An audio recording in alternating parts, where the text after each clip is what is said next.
Good evening जी। मेरे इस channel learning with Sandeep में आप सभी का स्वागत है। आज हम बात करेंगे प्रैक्टिस सेट 2 के पार्ट 2 की, ठीक है, जिसमें हम बात करें सीटेट के एसएसटी सब्जेक्ट के बारे में। ठीक है, हमने 50 जो एमसीक्यू थे वो पहले कर लिए थे पहली वीडियो में। अब हमारा प्रैक्टिस सेट सेकंड का सेकंड पार्ट है। 51 नंबर क्वेश्चन है, मतलब कि इसको मैचिंग करना है। अर्थवेद है, ऋग्वेद, यजुर्वेद और सामवेद। हूँ फर्स्ट है अर्थवेद। अर्थवेद में क्या दिया गया है, तो इसका आएगा जी औषधियों से संबंधित है अर्थवेद। और ऋग्वेद है ईश्वर महिमा, ठीक है।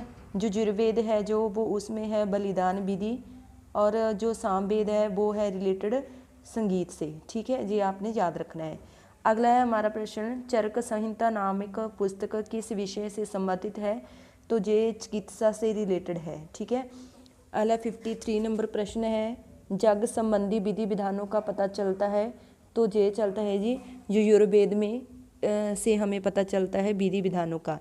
वैदिक युगीन सभा का मतलब क्या था, मंत्री परिषद थी ये, ठीक है। अगला प्रश्न है, वैदिक युग में प्रचलित लोकप्रिय शासन प्रणाली थी, तो ये थी जी गणतंत्र, ठीक है। सबसे प्राचीन वेद कौन सा है, तो ये है जी ऋग्वेद। निम्नलिखित में से कौन भारतीय दर्शन की आरंभिक विचारधारा है, तो ये है जी सांख्य, ठीक है। सांख्य योग न्याय वैशेषिक मीमांसा अवयव वेदांत, इनसे विभिन्न भारतीय दर्शनों की स्पष्ट रूप से अभिव्यक्ति हुई है वैदिक युग में। तो ये सभी जो 6 भारतीय दर्शन है, तो जो किस युग में जो सबसे ज़्यादा प्रचलित तो वो थे वैदिक युग में। अगला प्रश्न है हमारा 59 नंबर, निम्नलिखित में से वह दस्तकारी कौन सी है जो आर्यों द्वारा व्यवहार में नहीं लाई गई थी, तो ये है जी लुहारगिरी, ठीक है। आगे हमारा मैचिंग है, वो है आयुर्वेद किससे संबंधित है, तो ये है जी ऋग्वेद से, ठीक है। धनुर्वेद है यजुर्वेद से, गंधर्ववेद है सामवेद से, शिल्पवेद अर्थशास्त्र है जी अर्थववेद से, ठीक है। तो ये थे हमारे अभी हमने 60 नंबर प्रश्न किया। आगे हमारे पास अगला प्रश्न है 61 नंबर, ऋग्वेद के किन 6 मंडलों को वंश मंडल जो गोत्र मंडल कहा जाता है, तो इसका आंसर आएगा हमारे पास 61 का। तो 61 नंबर प्रश्न का उत्तर हमारे पास आएगा सेकंड रे मंडल से 7वें मंडल तक, ठीक है। फिर आगे है, किस वेद में जादुई माया और वशीकरण का वर्णन है, तो ये है जी अर्थववेद, ठीक है। आर्य शब्द इंगित हुआ है, आर्य शब्द कहाँ से मिला, श्रेष्ठ वंश को, ठीक है। ऋग्वेद में कुल कितने मंडल है, वो हैं 10।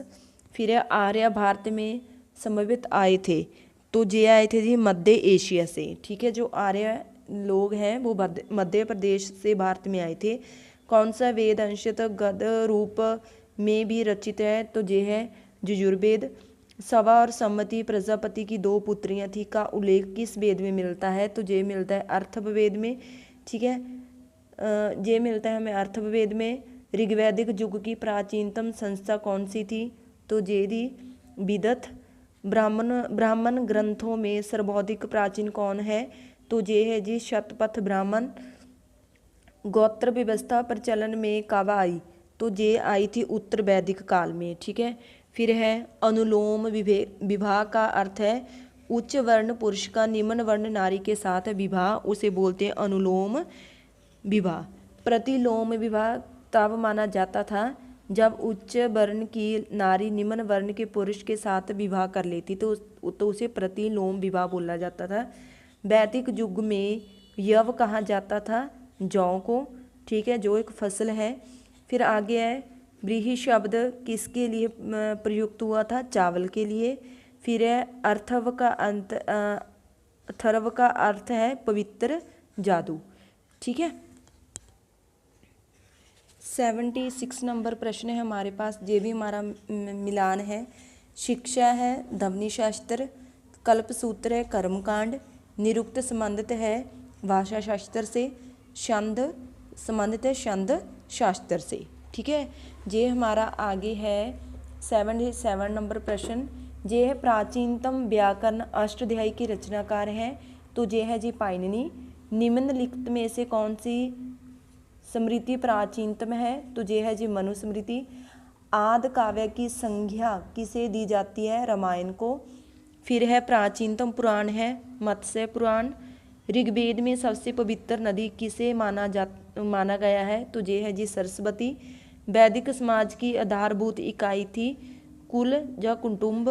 ऋग्वैदिक काल के उस सबसे प्रधान देवता की पहचान करें जिसकी स्तुति में 250 सूक्तों की रचना की गई थी। तो ये था जी इंद्र। किस वेद में सवा को निरिष्ट अर्थात सामूहिक वाद विवाद या अनुल्लंघनीय कहा गया है? तो ये है अर्थवेद में। उत्तर वैदिक काल में किस देवता को सर्वोच्च स्थान प्राप्त था? तो ये है जी प्रजापति। ठीक है, फिर आगे हमारे मैचिंग है। तो इसमें है हमारे पास राजसूय यज्ञ क्या था? राजा के सिंहासनारोहण से संबंधित यज्ञ। अश्वमेध यज्ञ था, वो किससे रिलेटेड था? राजनैतिक शक्ति बढ़ाने हेतु किया जाने वाला यज्ञ। वाजपेयी यज्ञ था, शौर्य प्रदर्शन व प्रजा के मनोरंजनार्थ किया जाने वाला यज्ञ। और अग्निशोटम स्टोम यज्ञ था, देवताओं को प्रसन्न करने हेतु अग्नि को पशु बल दिया जाने वाला अवय सोमरस का पान किया जाने वाला यज्ञ। ठीक है, ये अलग अलग वेदों में जो यज्ञ थे अलग अलग यज्ञ के बारे में बताया गया है। अगला 8 नंबर प्रश्न है हमारे पास। ये भी हमारे पास है वो मैचिंग है। इसमें एक जगह हमारे ऋग्वेद में उल्लिखित नाम है और दूसरे जो आजकल नाम है वो है आधुनिक नाम। ठीक है, प्रोशनी किसे कहा जाता था? जे रावी को बोलते थे। जे दरियाओं के बारे में, नदियों के बारे में क्षुत्रद्वीप बोला जाता था सतलुज को। अस्किनी बोला जाता था चिनाब को। और बिपाशा बोला जाता था ब्यास को। ठीक है, फिर है संस्कारों की कुल संख्या कितनी है? तो ये है गिनती में टोटल 16। ठीक है, हमारा 90 नंबर प्रश्न है। आज की वीडियो में हम 90 तक ही करेंगे, बाकी जो हमारे प्रश्न बचते हैं प्रैक्टिस सेट सेकंड के वो हम अगले पार्ट में करेंगे। तो ये भी हमारे पास क्या है कि मिलान है। ठीक है, ब्राह्मण विवाह क्या है? समान वर्ण या जाति का विवाह। दैव विवाह क्या है? पुरोहित का प्राश्रमिक में मिले कन्या के साथ विवाह। और आश्रय ब्याह क्या है? कन्या मूल के रूप में एक जोड़ी गाय व बैल चुकाकर किया गया विवाह। ठीक है, प्रजापत्य विवाह क्या है? बिना दहेज का विवाह। ठीक है, ये थे हमारे पास प्रैक्टिस सेट सेकंड का सेकंड पार्ट, जिसमें हम 90 तक जो प्रश्नों एमसीक्यू को हमने देखा है।